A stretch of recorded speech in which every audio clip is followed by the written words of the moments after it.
High, welcome back to my channel. আশা করি তোমরা সবাই ভালো আছো, সুস্থ আছো। আমি পুষ্পিতা, তোমাদের সাথে শেয়ার করছি কিছু ডায়েট রেসিপি। আগের দিন অলরেডি আমি একটা ভিডিও দিয়ে দিয়েছি ভেজিটেবল স্যুপের। তোমরা যদি না দেখে থাকো অবশ্যই কিন্তু একবার চেক করো।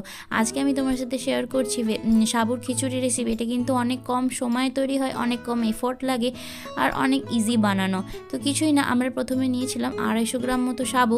কি করতে হবে যেটা প্রথমে, সেটা হচ্ছে কড়াইটাকে একটু গরম করে সাবুগুলোকে আমাদের কিন্তু একটু ভালো করে রোস্ট করে নিতে হবে।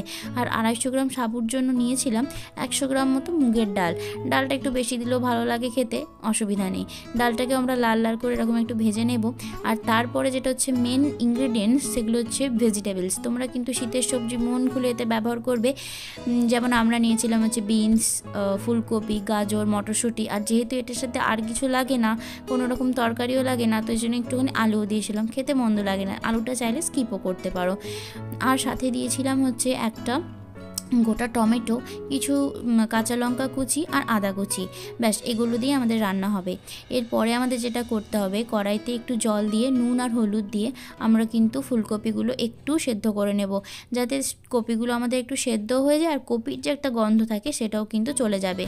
আর অন্যদিকে একটা বাটিতে আমরা কিন্তু ডালটা সিদ্ধ করতে বসিয়ে দেবো। এই জলটা যখন একদম মরে যাবে তখন কিন্তু ভেবে নিতে হবে ডালটা আমাদের প্রপারলি সেদ্ধ হয়ে গেছে। যতক্ষণ আমাদের ডালটা ওদিকে সেদ্ধ হচ্ছে ততক্ষণ আমরা যে ভাপা কপিগুলো তুলে রেখেছিলাম আমরা কিন্তু একটু সাদা তেল দিয়ে এটা ভাজতে বসাবো। দেখো এদিকে ডালটাও কিন্তু একটা ফুট এসে গেছে, ঠিক আছে? এটা কিন্তু জলটা আরেকটু মরবে। আর যতক্ষণই ডালটা একটু সেদ্ধ হচ্ছে ভালো করে, কপিটাও আমাদের কিন্তু একটু লাল লাল করে ভেজে নিয়ে তুলে নিতে হবে। আর এইটুকু তেলেই কিন্তু আমাদের বাকি রান্নাটা হয়ে যাবে, আর এক্সট্রা কোনো তেল দেওয়ার দরকার নেই। এরপরেই তেলের মধ্যে দিয়ে দিতে হবে জিরে ফোড়ন, তারপরে তেজপাতা দিয়েছিলাম, আর দেওয়া হয়েছিল হচ্ছে আদা কুচি, আর যে লঙ্কাগুলো আমরা কুচিয়ে রেখেছিলাম সেই লঙ্কাটা। এই কটা জিনিস দিয়ে কিন্তু আমাদের একটু ভালো করে তেলেতে নাড়াচাড়া করতে হবে, যাতে কিনা এর ফ্লেভারটা ভালোভাবে তেলে চলে আসে।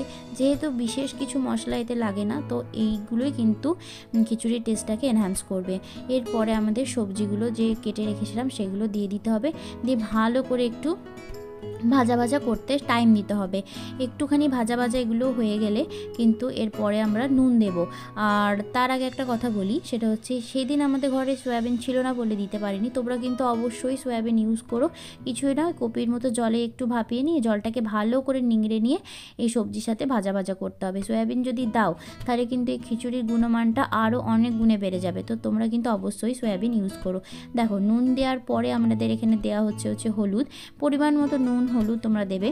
দিয়ে তারপরে সবজিগুলোকে আরেকটু ভালো করে নাড়াচাড়া করে নিয়ে আমাদের এটাকে সেদ্ধ হতে দিতে হবে। যতটা পরিমাণ জল লাগে সবজিগুলো একটু ডুবো হওয়ার মতো, ততটা পরিমাণ জল দিয়ে কড়াইটাকে আমাদের একটু ঢাকনা দিয়ে সবজিগুলো কিন্তু আমাদের একটু সেদ্ধ হতে দিতে হবে। আর এইদিকে দেখো ডালের জলটা কিন্তু প্রায় অনেকটাই মরে এসেছে। ডালের জলটা আরেকটু মরবে, তাহলে আমরা ভেবে নেব যে ডালটা আমাদের প্রপারলি সেদ্ধ হয়ে গেছে। কারণ একবার কিন্তু সব মিক্স হয়ে যাওয়ার পর আর বেশিক্ষণ এটাকে কুক করা যায় না, তো আগে থেকে আমাদের কিন্তু ভালোভাবে সব জিনিসটা সেদ্ধ করে নিতে হবে। আর এখানে আমাদের সবজিগুলো কিন্তু প্রায় সেদ্ধ হয়ে এসেছে। এরপরে যেটা করতে হবে সেটা হচ্ছে একটু স্বাদ মতো জিরে গুঁড়ো দিতে হবে। জিরে গুঁড়ো দেওয়ার পর আমরা যে কপিগুলো ভেজে রেখেছিলাম সেই কপিগুলো এতে দিয়ে আর একটু ভালো করে নাড়াচাড়া করে এটাকে আর একটুখানি ঢাকনা দিয়ে ঢেকে রাখতে হবে, যাতে একদম ভালোভাবে সেদ্ধ হয়ে যায়। ওই যে বললাম, কারণ ডাল সাবু এগুলো সবজিতে মিক্স করে দেওয়ার পর এগুলো কিন্তু আর বেশি কুক করা যাবে না, তাহলে কিন্তু লেগে যাবে বা পুড়ে যাওয়ার সম্ভাবনা থাকে। দেখো ডালটা কিন্তু আমাদের প্রপারলি সেদ্ধ হয়ে গেছে, জলটা একদম মরে গেছে। এরপর ঢাকনা খুলে সবজির মধ্যে আমরা যে সাবুগুলো ভেজে রেখেছিলাম একটু জল দিয়ে মিশিয়ে দিতে হবে। আর সাবুটা দেওয়ার পরে তোমরা যে ডালটা সেদ্ধ করে রেখেছিলে সেই ডালটা কিন্তু এতে মিশিয়ে দিতে হবে। আর এবার সাবু আর ডাল অ্যাড করে দেওয়ার পর কিন্তু এই খিচুড়িটা কনস্ট্যান্টলি তোমাদের নাড়িয়ে যেতে হবে, নাহলে কিন্তু তলায় লেগে যাওয়ার সম্ভাবনা থাকে, পুড়ে যাওয়ার সম্ভাবনা থাকবে, ঠিক আছে? তাই তোমরা অল্প করে জল দিয়ে নাড়াতে থাকবে এটা। আর যেহেতু বললাম আগেই যে সবজিও প্রপারলি আগে থেকেই সেদ্ধ হয়ে থাকে, ডালও প্রপারলি আগে থেকেই সেদ্ধ হয়ে থাকে। আর সাবুটা আমরা প্রথমেই কিন্তু রোস্ট করে রাখি, তাই এটা সব কিছু মিক্স করে নেওয়ার পর কিন্তু আর বেশিক্ষণ সময় লাগে না এটা রেডি হতে। ওই 1 থেকে 1.5 মিনিট মতো টাইম লাগবে। ততক্ষণ তোমরা কিন্তু 1 মিনিট বা 2 মিনিট জল দিয়ে কনস্ট্যান্টলি এটা নাড়াতে থাকবে। আর বেশি যদি হয়ে যায় তাহলে কিন্তু এটা খেতে একদম ভালো লাগবে না, পুরো রান্নাটাই যেন সেই আঠা মতো বা ভ্যাদভ্যাদে টাইপের হয়ে যাবে। তো বেশি আর কিন্তু কুক করা যাবে না, ওই খুব জোর হার্ডলি 2 মিনিটস বা 1 থেকে 1.5 মিনিট তোমাদের এটা জল দিয়ে কিন্তু কুক করতে হবে আর কনস্ট্যান্টলি নাড়িয়ে যেতে হবে। দেখো তাহলেই কিন্তু খুবই ইজি ওয়েতে আর অনেক কম সময় রেডি হয়ে যাবে সাবুর খিচুড়ি। এটা কিন্তু একটা ভার্সেটাইল রেসিপি, তোমরা ছোটোদেরকেও দিতে পারো, তোমরা বয়স্কদেরও দিতে পারো, তোমরা কিন্তু নিরামিষ দিনে এটা খেতে পারো। আবার যেদিন পুজো পার্বণ থাকে, উপোস থাকে, লুচি পরোটার বদলে কিন্তু তোমরা এটা করে খেতে পারো, ঠিক আছে। আর তোমরা ডায়েটে তো অবশ্যই নিতে পারো, আর অবশ্যই তোমরা সয়াবিন ইউজ করো এটাতে।